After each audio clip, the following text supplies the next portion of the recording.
Welcome to Sacrilegious Discourse. For this is what the Sovereign Lord says. Why do you need prophets to tell people who you are and what you want? If you can justify everything that the God of the Bible has done, then you can justify any of your behavior. A lot of this mentality is trickling into what is now mainstream right-wing Christianity. I am capable of empathy greater than this God of the Bible. This is a Bible that they tell kids. This is the good Lord. This is the good book. He is fantasizing about murder, mass murder. Head over to sacrilegiousdiscourse.com right now to find out how to leave us a review or support us on Patreon.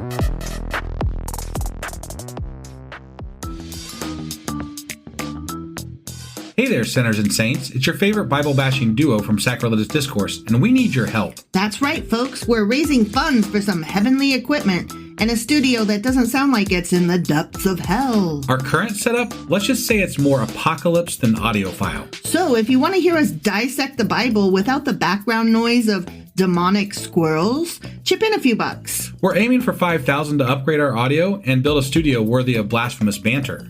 Donate today and help us spread the good word of atheism. You can find a link right on our homepage, sacrilegiousdiscourse.com. Every dollar counts. Even if it's from your collection plate. Husband! Wife! Do you know where we are today? Well, we just finished with Nahum Chapter 2. We sure as fuck did. And in that chapter, I realized I didn't summarize Chapter 1 last time. Yeah. So I suck. We are so not together right now that I forgot what I do in the intro. We forgot our format. Because it's not written down. It's not written down anywhere. We kind of wing it, but we have it down until we don't. Right. So I apologize for not summarizing Chapter 1 the last time. But you should be sorry. So what happened in Chapter 2, right? Yeah. What happened in Chapter 2 was God killed a lot of people poetically. Is gonna kill a lot of people. Gonna kill a lot of people poetically. Yeah. With people who aren't Israelites. They're Babylonians. The Ninevites, is that correct? Yeah. Well, yeah, Nineveh. He's gonna destroy Nineveh. Yeah. With the Babylonians who don't have anything to do with God. Yeah. But apparently God is directing it. Right. So apparently it does have to do with God. Just, he doesn't like those people but then they're gonna destroy each other. I call that war. He calls it poetic God justice. Right. So that's where we are with that. Sure. So that was, I almost said Nineveh Chapter 2. That was Nahum Chapter 2. Yeah. And today we're getting into Nahum Chapter 3. Before we do, though, we have so many people that have been reaching out to us with support from Patreon. Ugh, can't speak. And some of you were supporting us. Some of you, I'm still catching up from before we cut our ads. Oh my gosh. Yeah. Well, because we were kind of sporadic with our episodes. Yeah. So, but even after, it's continued, and I can't thank all of you enough. It still has not recovered what we were making with ads, but we're getting there. I appreciate you guys. No kidding. It's freaking amazing. Yeah. So today I want to thank Michael. Thank you. Yeah, Michael became a patron. It was before we asked because of the ad drops. Wow. Yeah. So thank you so much, Michael. We really appreciate your support, and we hope you're really enjoying the podcast. And it never fails to put a smile on our face how people reach out to support us and help us do what we're doing. Thank you so much, Michael. Honestly, it's just amazing, and it's always shocking. Yeah. And it's never not a surprise. I can't you describe. like us and you want to throw a couple bucks our way? Right. I can't describe what it's like to sit here in our dining room doing our podcast and like, hey, we got a new supporter. What? It's like the coolest feeling in the world. I wish I want to thank you, every one of you. So yes. That's it. So anyway, today we're doing Nahum Chapter 3. Yes. And are you ready to do this? I sure as fuck am. Let's do it. Okie dokie.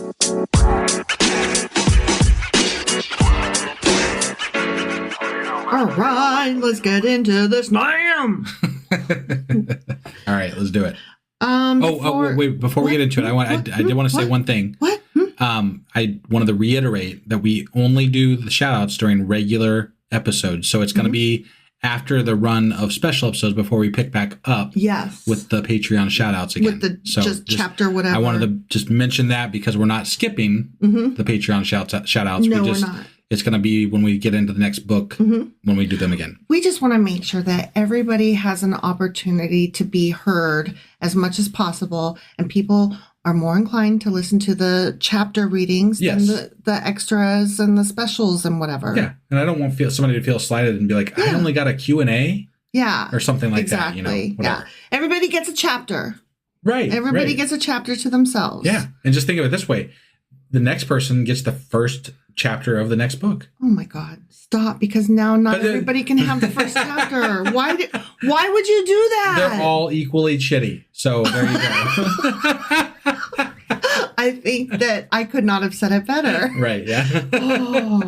Okay. Listen. Yeah. Listen. I'm listening. Listen, you mountain. Mm-hmm. Okay. So we're about to read chapter 3, but remember how, the last verse of chapter 2 is like the beginning of chapter 3. Yeah, they like to do that a lot. I know, because them Christians came along and cut it up different. Right. They were like, you Hebrews did it wrong. Here, let me help you with that. You need to put a teaser in at the end. Yeah. That way they keep going. Yeah. You know? I mean, they were doing it all the way back then. Jesus. All right. So I'm reading the last verse of chapter 2. Okay. Before I start chapter 3. Right. Okay. I'm against you. Okay? Yeah, you are. I don't know.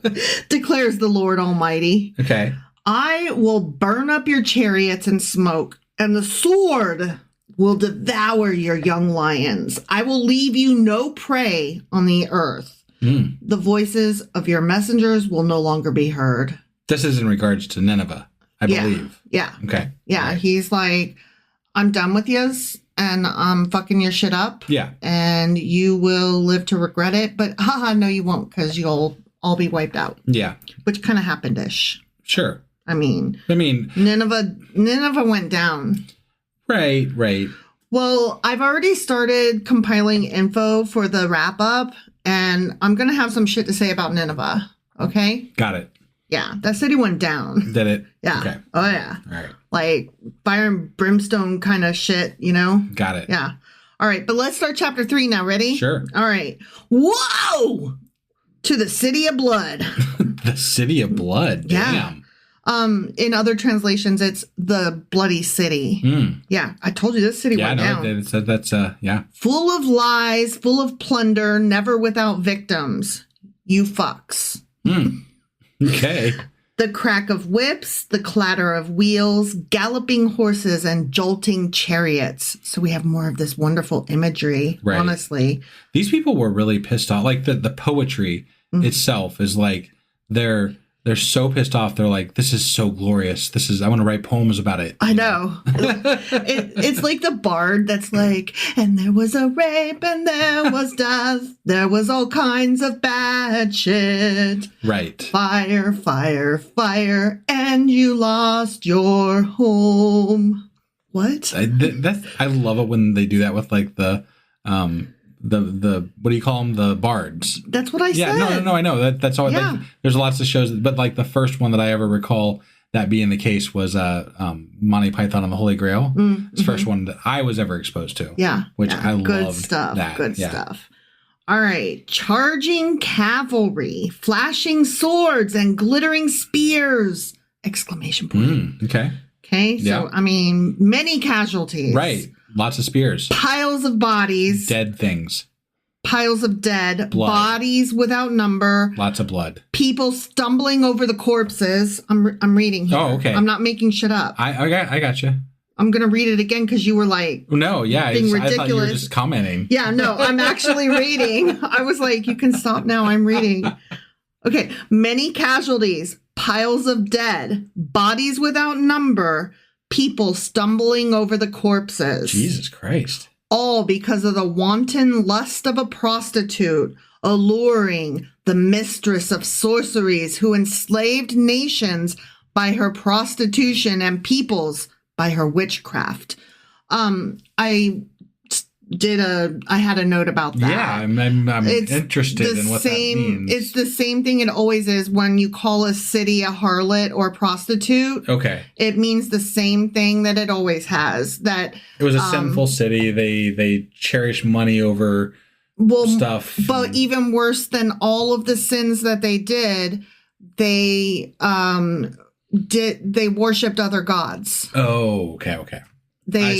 So he sends other people that worship other gods to kill the people that are worshiping other gods? Yeah. Okay. Yeah. That's totally what it tracks. always is. That totally tracks. With the enslaving nations by her prostitution and peoples by her witchcraft. Right. So not only are they worshiping other gods besides him and engaging in these pagan rites or whatever, a share pole nonsense, but also like lots of murderous yuckiness. Yeah. They're also leading other cities to these ways. Got it. So they're spreading the badness. They're shitty behavior influencers. I mean, okay, I just have to say, Nineveh is like the capital of the Assyrian Empire. Yeah. And it was bad. They were bad. Were they? I'm gonna tell you some stuff. They were talking about the way that they would the cruelty and the barbarism. Yeah. Barbers cut barbaric hair. Behavior. Barbaric. That's the word. Yeah. Yeah. Brutality. Yes. Yes. They were horrible. Okay. Sure. There's been some. They've alluded to that in the past. So. Yes. No, they've more than alluded. They've straight up said. Well, yeah. So we're gonna get into that, but these are not like, we're judging this city, but it's only from one perspective. Right. No, this is actual history that we're talking about. These people were this way. Got it. And it's not good. And we don't necessarily have to like have all this pity for them. Sure. No, I get it. It's not that I have pity for them. It's that I have disdain for the way that it's said to be handled by God. Sure. Insofar as he's sending one godless tribe against another godless tribe to fight a war when that doesn't actually make any sense. And we're reporting on it from the outside just because we're like, yeah, you're getting yours. And saying it's God. Like that's what people say. They're like, this is God. Now let me say this about that. Okay? Yeah. So they've been harassed and hurt by the Assyrians. Okay. So part of what this book as a whole is not just a prophecy. It's also a celebration of the fall of this empire that has been harming them. That makes sense. So that's why they're singing the praises and the poetry and the bardship of what's happening, because they are appreciating it. So, and to celebrate it, they have to attribute it to God. That would actually kind of lean into our theory of Jeremiah being a double agent. Yes. Because if they celebrated this, right, the fall of Assyria, and the Babylonians were the ones that did it. Yeah. Then there was probably quite a few people that were like, they're not so bad. You know, like they are, right? Exactly. Like comparatively speaking. Right. Yeah. So, totally. And then I know later that they kind of adopted some of their practices and stuff into. Exactly. Yeah. So it was kind of a blending of cultures instead of a, just straight up massacre and enslaving of people. Right. Right. So, let's also not forget that during this time period when so many people were exported and exiled to various locations because they did mass deportations. Yeah. This is the same time period when we get the beginning of the lost tribes of Israel. Okay. Okay. Well, yeah, because the Assyrians essentially ended the 12 tribes because they conquered the northern Israeli states. Yes. So I mean, there's a lot politically going on here. Right. So it makes sense from okay, to us it's like y'all talking about God making these other people over there beat up those other people over there, and neither of them have to do with you. But from their perspective, they're like, there is a lot going on. Our peoples have gravely suffered under the oppression of these two nations, and the lesser of the two evils is beating the fuck out of the one, and I am here for it. Right. So, I mean, like reading the notes that I read really helped make me understand it a little better and made me have a little bit more like, all right, I'll let you have it. It's probably a little like the people that didn't have any care about who won the Super Bowl. But they're like, well, the Chiefs, they've won 2 Super Bowls in a row. So, and that was kind of, they're like, well, we're going to have fun watching the Eagles just beat up on them because, that's fun. No. I really didn't like that analogy. Because, that was not okay. Here's the thing. Especially there's so much, there's a lot less blood in the Super Bowl. Well, it wasn't that you compared it to the Super Bowl. I didn't have a problem with that analogy. Oh, okay. All right. The problem that I had was that I still have left over the only team that exists is the Cowboys, right? So from my childhood, that's the only team that there was football-wise.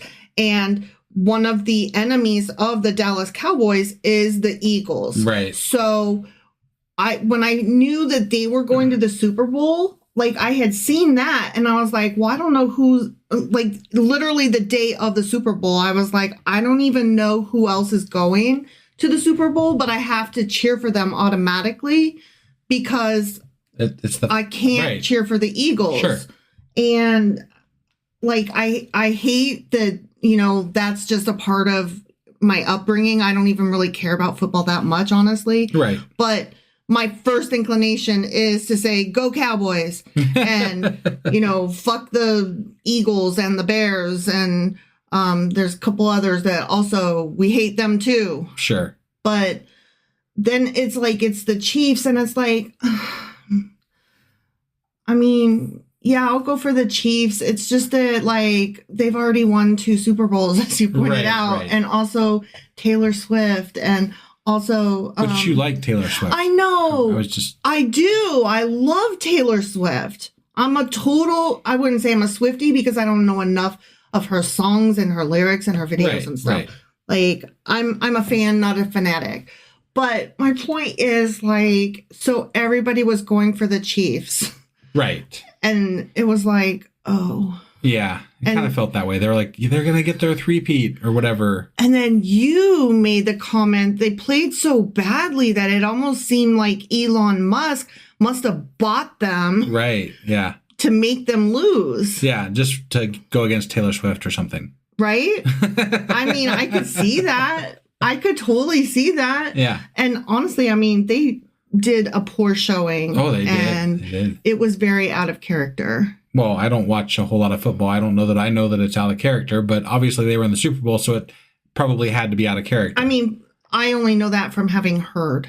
Right. Everybody was like, that they played very out of character. Right, right. Like, that made no sense. Yeah. So anyway, back to Nineveh. Getting the fuck beat out of it. Right? Yeah. Many casualties, piles of bodies without number, people stumbling over the corpses, all because of the wanton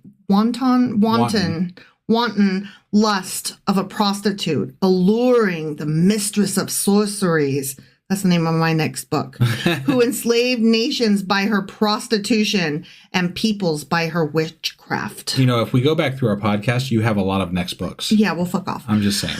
I am against you, declares the Lord Almighty. Ah, okay. I said Lord Almighty. Like, literally, that is what my mouth wanted to say.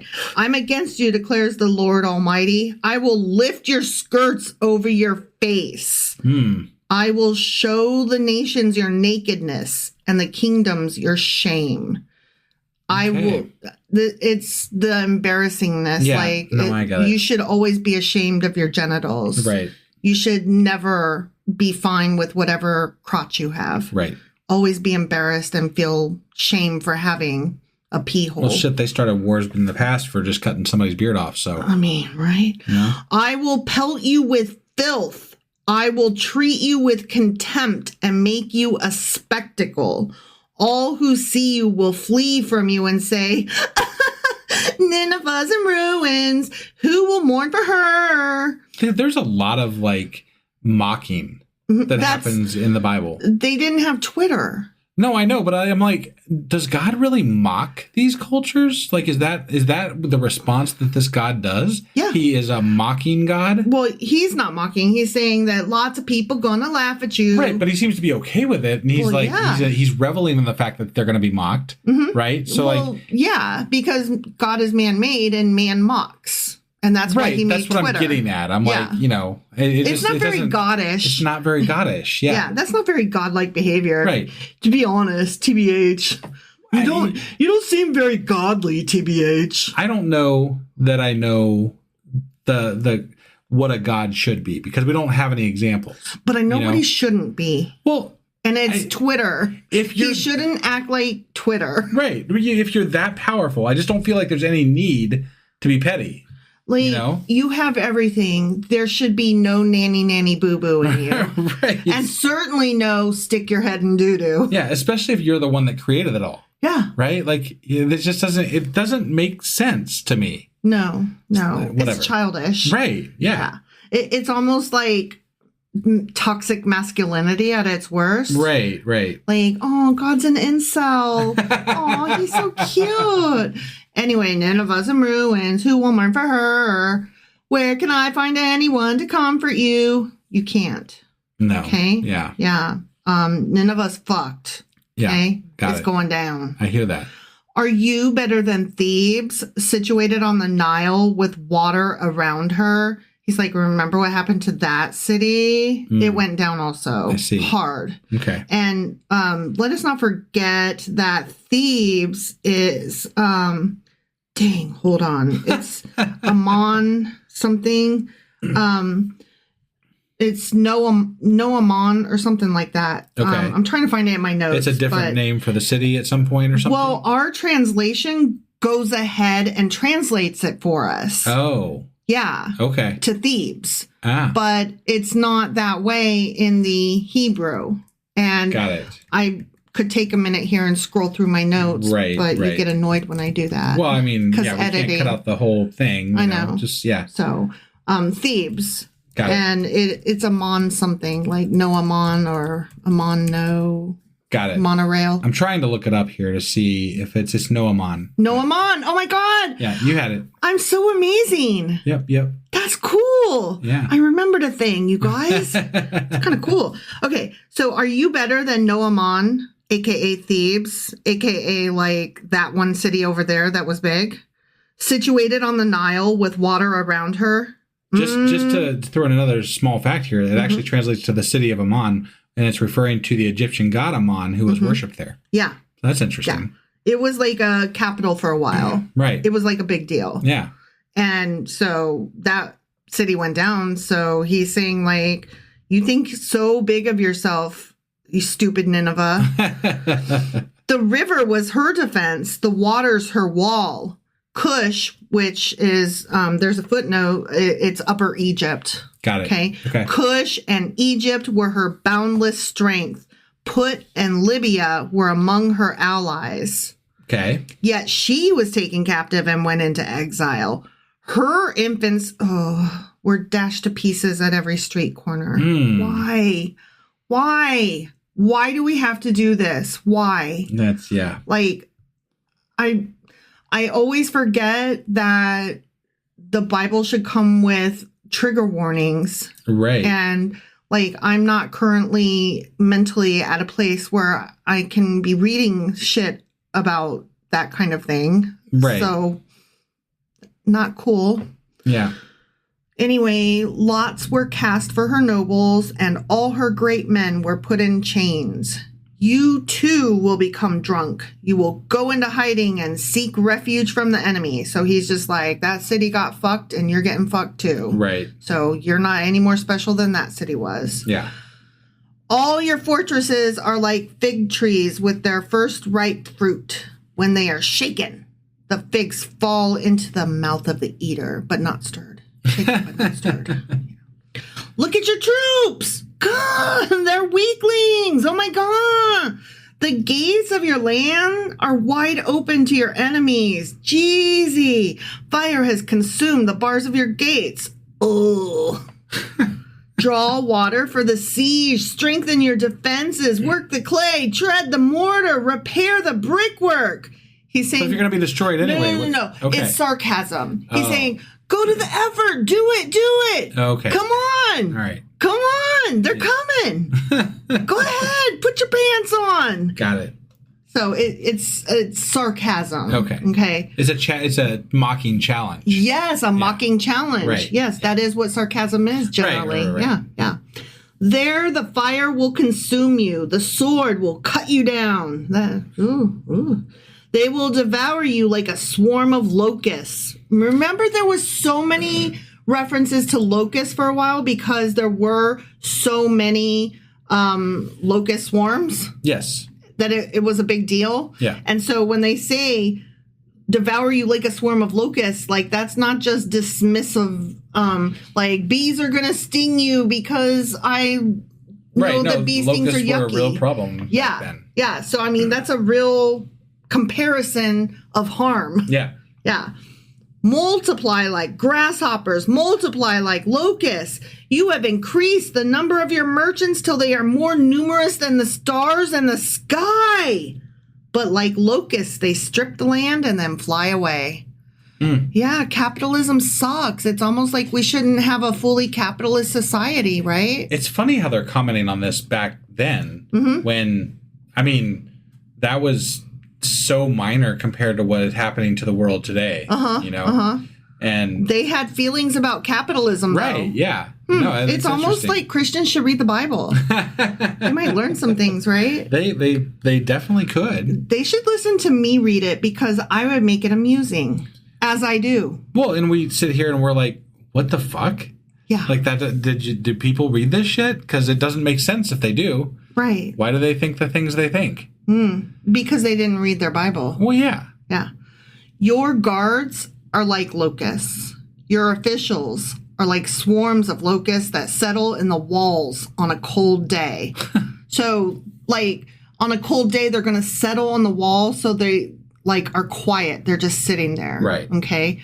But when the sun appears, they fly away and no one knows where. So, like, on a cold day, like, they just swarm in, right? And then they sit. Right. I was thinking more like they swarm again when it's warmer out. Yeah. Not fly away and not be found. Well, you don't know where it went. Like, they're everywhere and you can't find them. But aren't they the big cloud that's consuming everything? Yeah, but also you never know where they're going to hit you next. Is the thing. Okay. Yeah. Also, it's another way of saying they leave the land barren. Got it. Yeah. Like, it's so many different levels of meaning. Yeah. King of Assyria, your shepherds slumber. And just a note here, often when they say shepherds, they mean leaders of the city. Right. People responsible for watching leaders. out for their well-being and what have you. Yes. Yeah. A shepherd leads his flock, right? Yeah. King of Assyria, your shepherds, leaders slumber. Your nobles lie down to rest. Your people are scattered on the mountains with no one to gather them.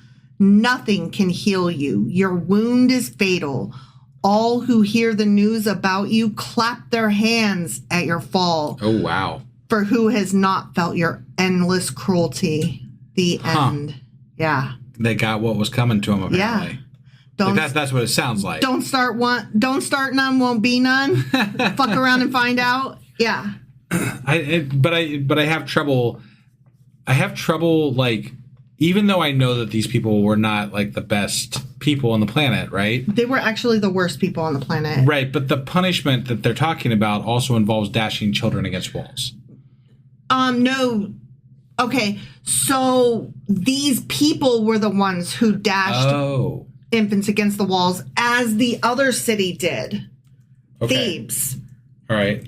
And so, like, they did that kind of thing. Got it. And so, yes, it's not good that they're saying, and now it's coming back to you, more of it. Right. Obviously, that's not nice.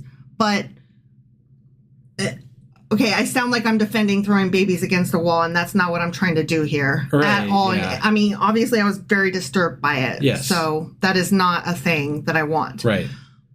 But what's happening is Thebes used to do this, and now Nineveh is doing this, and that was the comparison that was made. Got it. And you are right. The Assyrians did conquer Thebes in 7th century BCE, so that had to be what they were referring to, probably. Yeah. So, I mean, all that was in my notes. Right. No, I just wanted to make sure that we were talking about the correct things. So yeah. So he's saying that y'all did all this nasty shit, and now all this nasty shit is being done to you, and y'all invited this. You invited this evil in. You made this happen to yourself, and I got my popcorn. I'm here for it. Sure. And I mean, should we like this kind of retribution? No. But can we understand it when we're watching people who have just had oppression, harmful oppression? And like, I will get into this more in the wrap up. I mean, it's fine to. I think that at some level, it's understandable the reaction people would have because of how they treated other people, right? Mm-hmm. But at the same time, there are in both cultures, in all cultures, just people living their lives. Yes. So like that's why I still feel for what's happening to anybody, because it's not about the people that are making the bread or planting the seeds or whatever. It's about the people that are in charge of making the war happen. Yes and no. I'm going to push back a little bit, because this culture did not view their children the same way that we did, or that even the Israelites did. Sure. So they were not like warm and fuzzy with their babies. They were themselves sacrificing their children. Right. And treating them as slaves and, selling them and stuff like that. Like, they were just not good people. Okay. So, I mean, I don't want to like stereotype an entire like civilization who isn't even alive today to defend itself. Right. But I do want to say that there are records that show what these people were like. Right. And I'll get into the records even of it in the wrap up. Sure. That's like a big part of my notes. Yeah. For that. Okay. So they just were not good. Sure. But I mean, I think that we're getting a one-sided view though too. No, we're not. Okay. We actually have historical records from various other sources that are in museums around the world today. I got it. To support this, their cruelty and their brutality. All right. They also contributed a lot to the advancement of the world and society and things like that, too. I will get into that as well. Right. Yeah. Right. I just didn't want to leave that part out, because there is some positive things that came out of that culture overall, too. Yeah. So. Yeah, definitely. And look, we're not living through those times, so we don't have to judge harshly, I guess. I mean, I don't know. I don't know no, how. I understand. Like, it's hard to know like where we're coming from, and you're right. I don't want to leave that out. But also, we're trying to understand the book of Nahum, and like, why is he like, right? Jesus Christ, this is like over the top. And so you have to describe the cruelty and how horrible these people were if you're trying to understand why the book of Nahum is written the way it's written. I get it. I just don't like to leave the entire impression of a culture being one thing when it's many things. Sure. That's all. Sure. That's all I'm saying. No, that's fair. That's very fair. And I appreciate you saying that, because that is something that's in my notes, but it's not like the larger part of my notes. It's not relevant necessarily to the biblical text that we're reading. Currently. Right. Now, we have talked about that civilization before. Sure. And we did talk more about their contributions to the world. Right. In previous books. Episodes. Yeah. Right. Yeah. But this is just not one of them. I mean, for one thing, this is only 3 chapters. Yeah. And it's a minor prophet. And, we're towards the end of the fucking Old Testament. Yeah. And we're rehashing old material and reliving stuff that we've already been through. Right. So Yeah, there's only so much you can say at some points for some of these. right, but So. but it was fair. I appreciate you pointing out. Yeah, they were more than one thing. Right. They were smart and evil. Sure. I would like to go back and revisit the history of the Bible at some point after we're done. Like if when we get to the other side of the Bible, we're gonna still do stuff. Yeah. And going over the history would be something that I would want to go back into. No, definitely. Like literally like the I keep historical cultures and things, like just kind of go into them more. I keep saying that I want to get back into the Asimov book. Yeah. Because we're far enough along that we've no longer we're no longer gonna catch up to ourselves in the Asimov book and get ahead of where we are in the Bible. Right. And I know that a fan named Conrad would particularly appreciate that as well. So right. Yeah, that would be fun. Yeah, definitely. Do you have anything else for Nahum today? Nahum! No, I do not. All right. Well, that is it for Nahum. Mm-hmm. And that means that we've got some special episodes coming up, which would be our... we've got our... Q&A? Wrap-up. Q&A/wrap-up. Yeah. And our contradictions episode. You're always wrong. And along with the pop quiz. Right. And then I'll get the weekly replay out. And then we'll be going... Do you know what the next book of the Bible is? It is Habakkuk. Habakkuk. Okay. Habakkuk. Well, we'll... I do want to say one thing, which this week's live episode on Discord is up in the air at the moment. It is. I'm helping out a family of mine this week. A family of mine, a friend of mine. I'm helping out a friend of mine who has a family member in the hospital, and I might not be home to do the live. Right. So we're kind of playing it by ear and being flexible and trying to record a little bit ahead. And if I'm able to be here to do the live, I will. They're usually now Tuesdays at 10 p.m. Eastern on Discord. That is right. So we'll see. But join Discord anyway. Yeah. So you can catch the next one even if we don't do one. It's true. Yeah. It's true. And usually people are there just hanging out. Yeah. Even when we don't... even when we have to cancel out, right? They usually show up and are like, "But are they coming? They're going to be here." But hi, though. Right. So yeah. All right. So that's all you got then? That is all I got. All right. Well, we will see you next time. Bye.